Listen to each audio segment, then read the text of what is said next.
Assalamualaikum warahmatullahi wabarakatuh. Selamat datang di channel Joyo The Explorer Channel.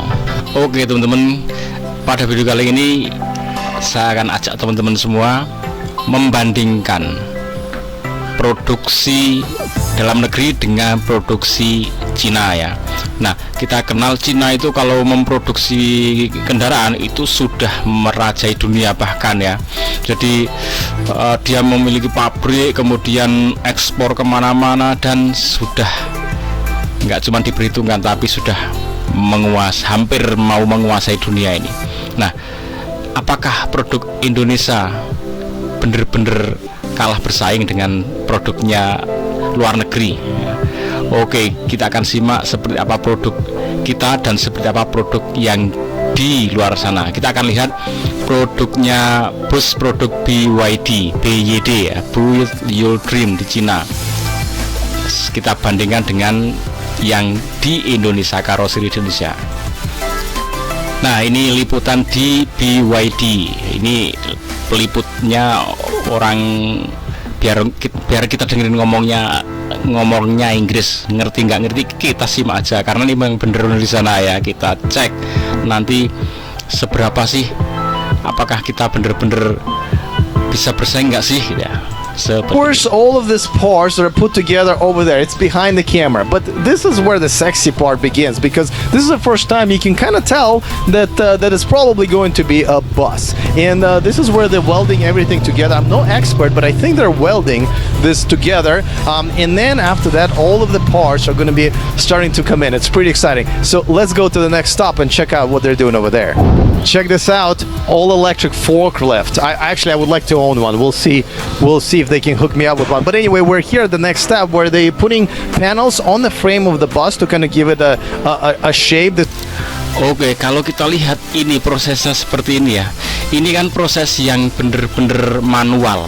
Jadi membuat bus itu tetap saja manual. Kecuali kalau mobil-mobil kecil, nah itu bisa dibuat sistem computerized, mesin-mesin robot yang diinstal, disetting untuk bergerak secara computerized.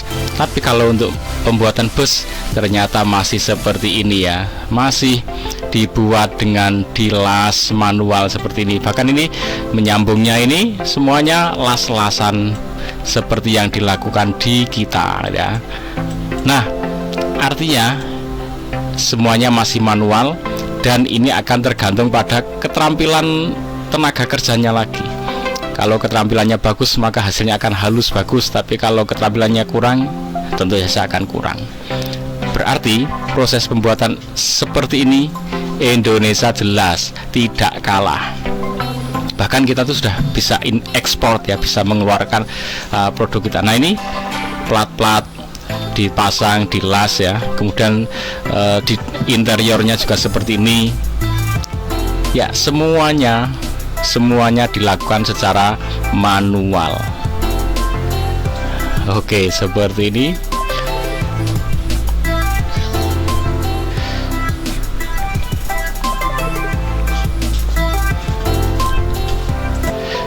Kemudian ada tahapan setelah dicat ya, seperti ini ya.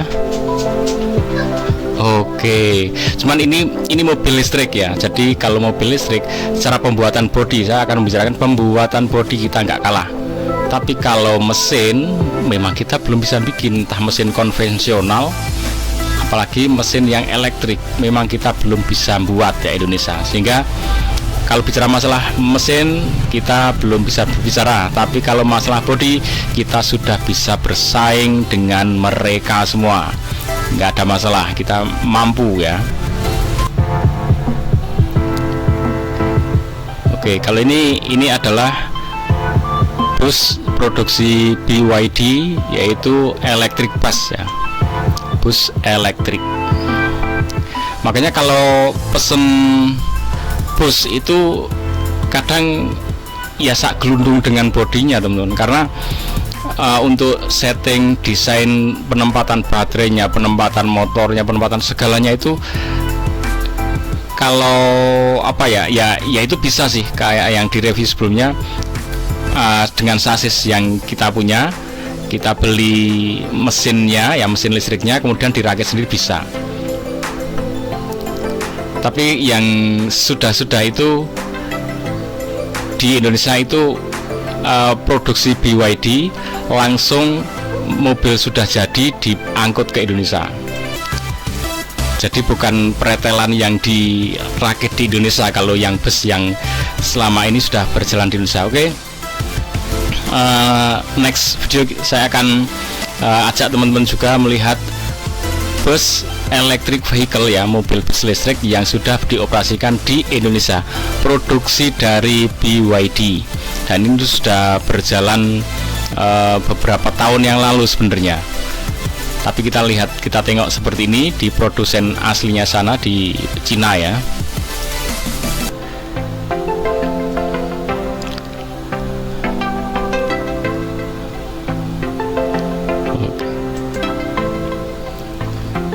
Seperti ini interiornya. Kalau ini yang tipe bukan bus yang seperti Transjakarta ya. Kalau untuk yang model Transjakarta itu desainnya beda ya. Untuk ada yang untuk space berdiri, ada yang duduk. Nah kalau ini semacam bis pariwisata ya, itu settingannya semuanya duduk. Seperti ini proses perakitan di Indonesia, jadi tidak jauh beda ya. Seperti ini prosesnya, ini pas pembuatan sasisnya ya. Nah, ini ada sasis kemudian disambungkan dengan bodinya. Jadi ini dibuat penyambungan ke bodi. Kemarin saya dikomplain itu bukan dudukan tapi penyambungan ya. Ya dudukan itu untuk menyambungkan antara sasis dengan bodi. Iya, kalimatnya apalah ya untuk memudahkan mencerna, entah itu didudukkan di situ dengan disambung ya. Tapi intinya itu adalah di settingan untuk menempelkan, untuk memposisikan bodi ke sasisnya, apapun bahasanya kalian lah, silahkan. Nah seperti ini, jadi prosesnya mirip-mirip ya teman-teman.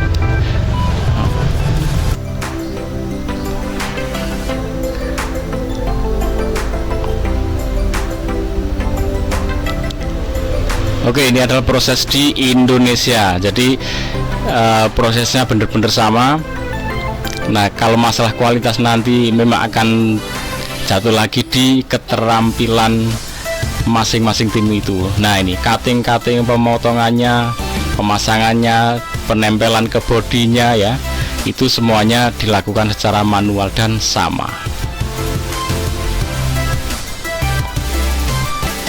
Oke teman-teman, intinya untuk karoseri, untuk pembuatan bodi, bus dan sebagainya, Indonesia fix tidak kalah ya. Jadi kita tidak ada istilah minder dalam hal produksi karoseri.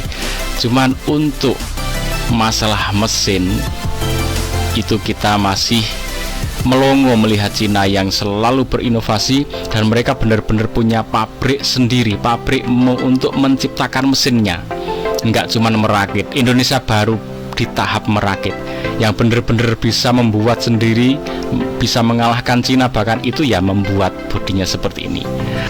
Oke teman-teman, ikuti terus Joyo The Explorer Channel. Assalamualaikum warahmatullahi wabarakatuh.